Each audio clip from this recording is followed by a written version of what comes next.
In a world where we have everything and it's still not enough, we're often left wondering, is this really it? Deep inside, you know there's more to life. You're ready to leave behind the old push your way through and claim the deeper, more meaningful life that's calling you. That's what we invite you to explore with us. We're your hosts, Stephanie Allen and Maren Oslak.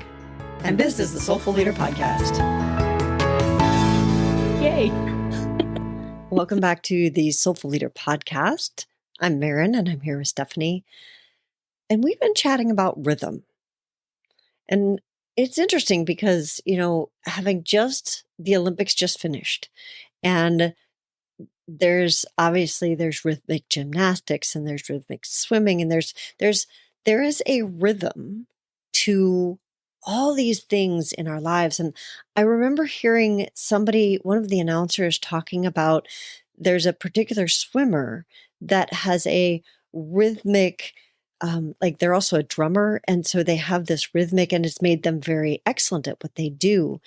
And I don't think that we as leaders think enough or work with rhythm enough. We push ourselves through things instead of finding the rhythm that works well for us. I think this is so powerful because it's like the breath. The breath has a rhythm.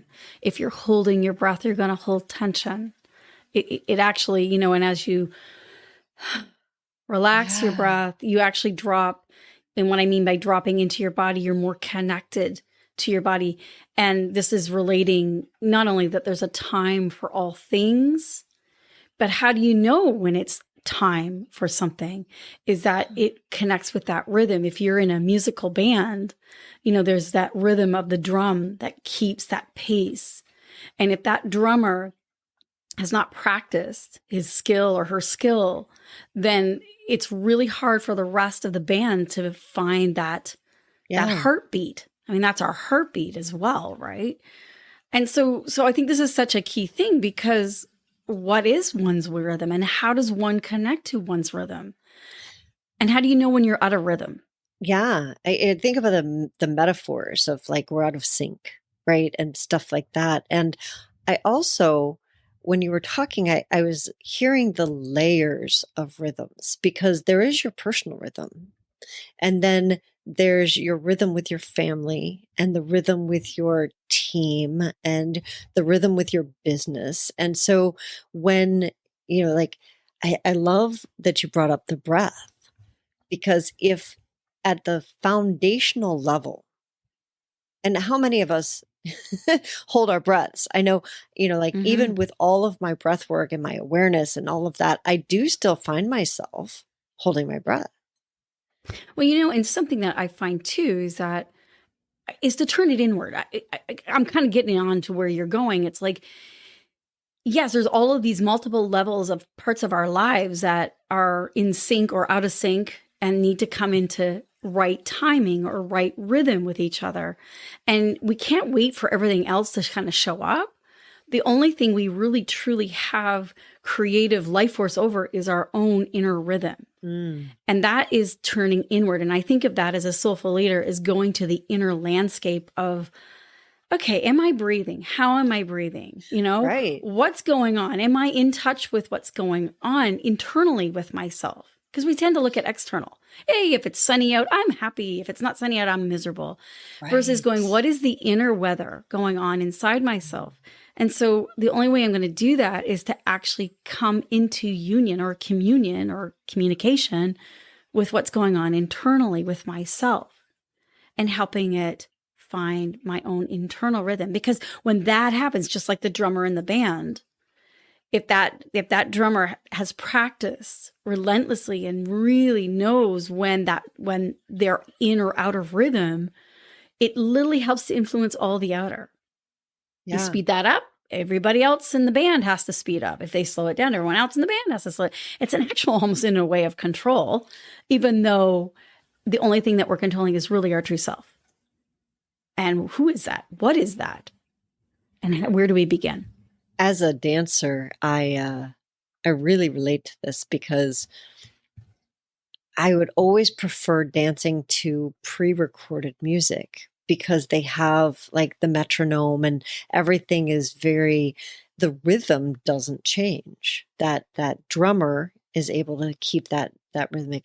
And what I found is dancing to live bands, the drummer, we're human, right? So there would be variation and I would always feel it as a dancer of like, oh, we just sped up. Oh, we just slowed down. And I like where you went with that of there is the only thing that I truly have my own control over is myself and my inner landscape. And so if I can find that rhythm, and I love that our bodies do it naturally. An oak tree becomes an oak tree because that's its pre-programmed, like that's its nature. Our nature is to breathe and be in rhythm. And when we get out of sync, it's kind of a sign for us of like, oops, growing the wrong way.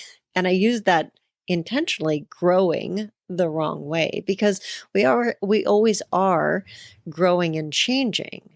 And so there's like, okay, I can actually readjust that or adjust that to come back into what's my natural rhythm.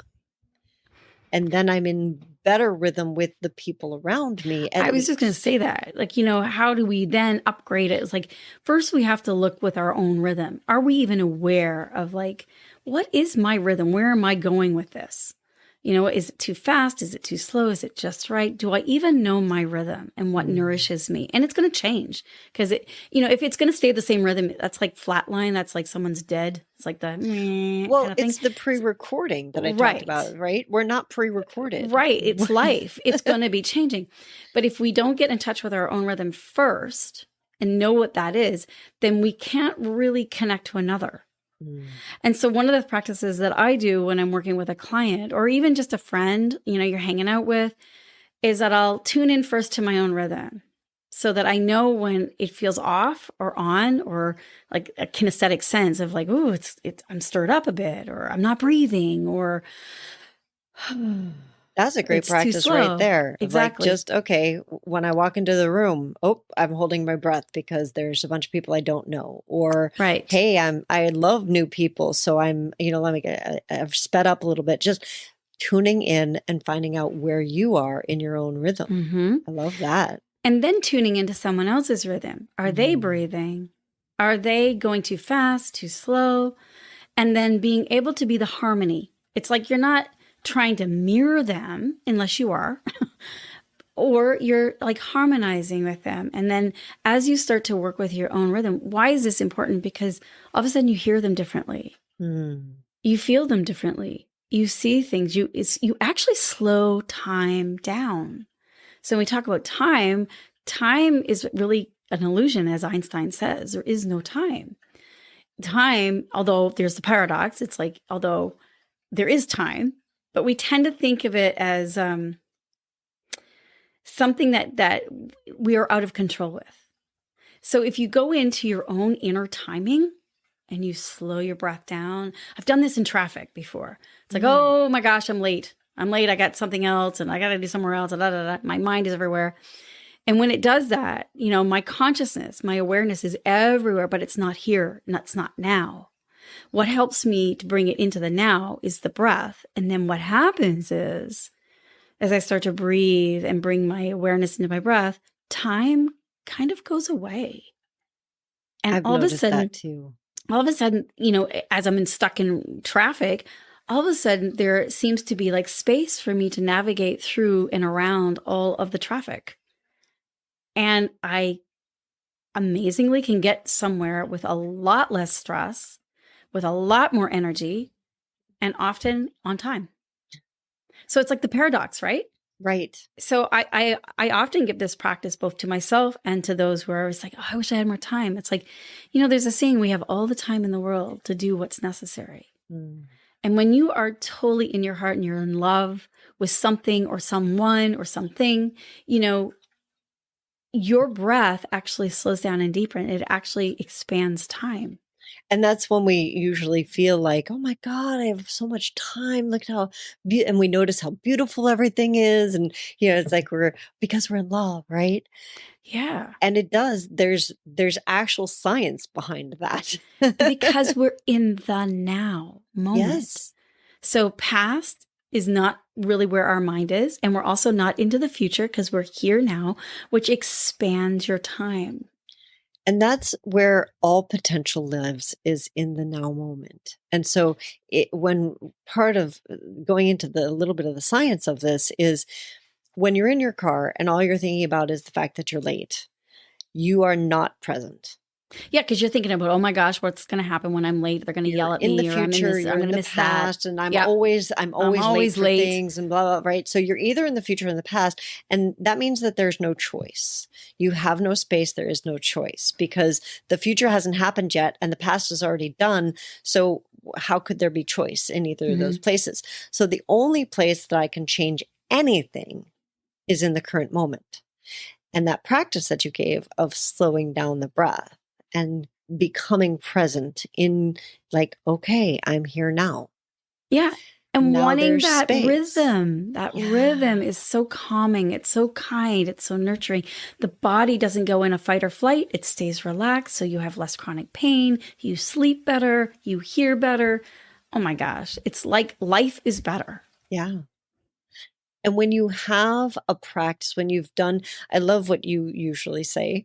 So I'm going to say it for you, which is we practice the things when we don't need it so that when we do need it, it's there for us. 100%.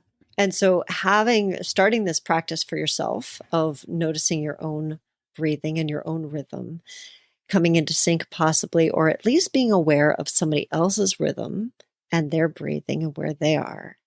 Those are two amazing practices for anyone, and then also for anyone in a leadership position, because it literally can change the direction in a moment of a meeting, of a bad sales call, of just about anything. Just like it changes, you can change your traffic patterns. You could not be late when you're actually a little bit late, right? You can change your patterns when you have space. You can. And it all comes down to your rhythm and timing.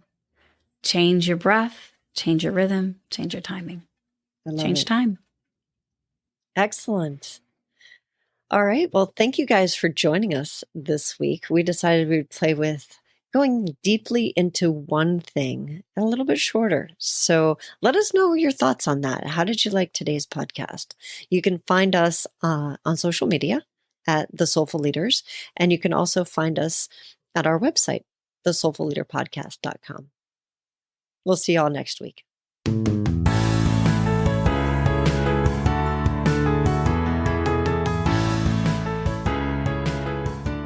And that wraps up another episode of the Soulful Leader Podcast with your hosts, Stephanie Allen and Maren Oslack. Thank you for listening. If you'd like to dive deeper, head over to our website at thesoulfulleaderpodcast.com. Until next time.